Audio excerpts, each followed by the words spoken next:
Okay, I'm sure I'm not the first person that this has happened to. I pulled out my refrigerator because I thought it was leaking because there was some water on the floor. And after checking it out, I soon realized that that was not the problem. What was the problem was this air conditioning unit inside my garage, and the condensation pipe you see here was not dripping out water, which told me that I had a blockage.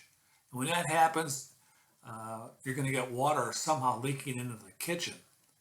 So this is what I tried to do, and I did have success with this. Watch. Okay, here's what's going on right now. We noticed some water near our refrigerator inside the kitchen. We thought the refrigerator was leaking. And, I took the back off, looked at the drain pan, the plug, and it's not leaking. So then I said, where is this water coming from? And so I came out in the garage. I don't know if you can see that. And I noticed that there's water coming out by the furnace. The AC is running fine. And I'm down here in Florida, so you can imagine you need air conditioning here in Florida. So you can see here some of the drips here. It's probably been going for probably about 12 hours. So the damage should be light.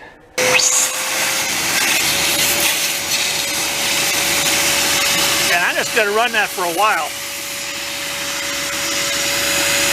I got a real good suction here right now.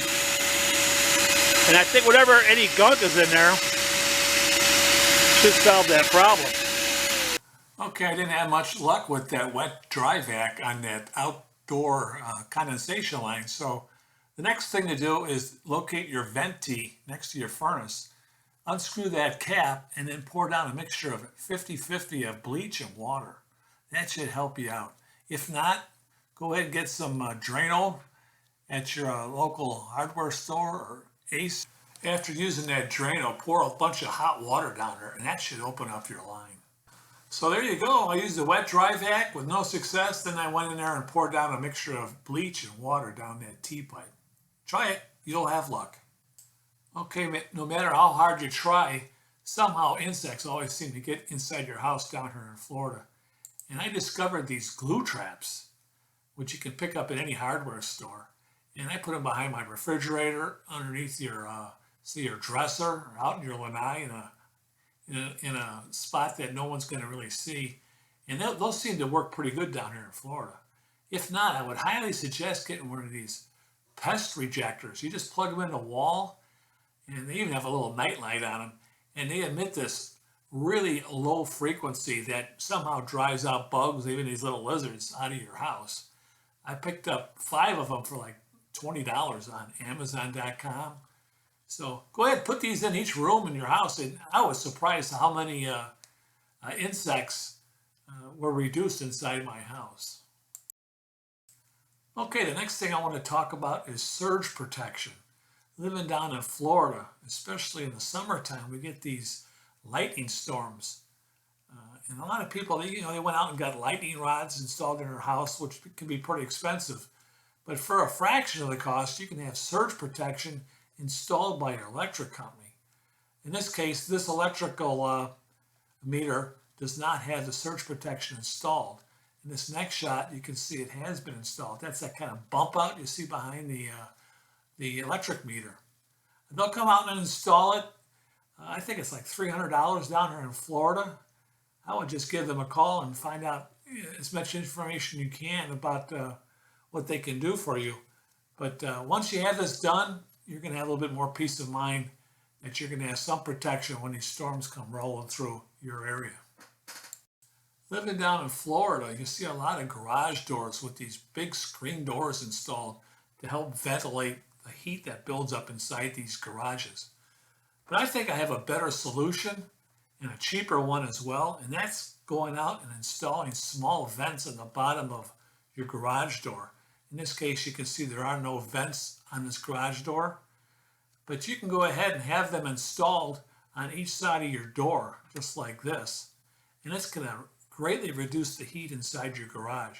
I've heard anywhere from 15 to 20 degrees cooler inside your garage for a fraction of the cost of what it's going to cost you to have one of those screen doors installed. And there's also the possibility of backing up and smashing into that screen door. I hear a lot of accidents that happen just like that, and you're gonna have to go out there and get it repaired. When you have these vents put in, they're gonna provide some light inside your dark garage as well, and you'll be surprised how cooler it will be inside that hot garage down here in Florida. So Ed, just think about installing these vents instead of that screen door. It's gonna save you a lot of money. The last thing I want to talk about is landscape lighting.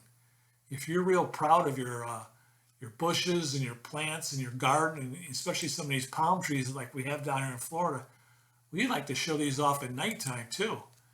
And there's been great advances in solar technology with this new kind of lighting that's out. It's much more powerful than before, than those cheap little solar lights you used to see. They're really nice now, and I think they're equal to anything you would get that would be installed by an electrician. The item number is 688512, and they sell for $29. I actually had a coupon when I bought mine for $19 at Lowe's. You'll be very happy with this lighting, so give it a shot. Show off that landscape that you're proud of, and as usual, go ahead and leave me your comments. Take care, everyone. I hope it helped you out.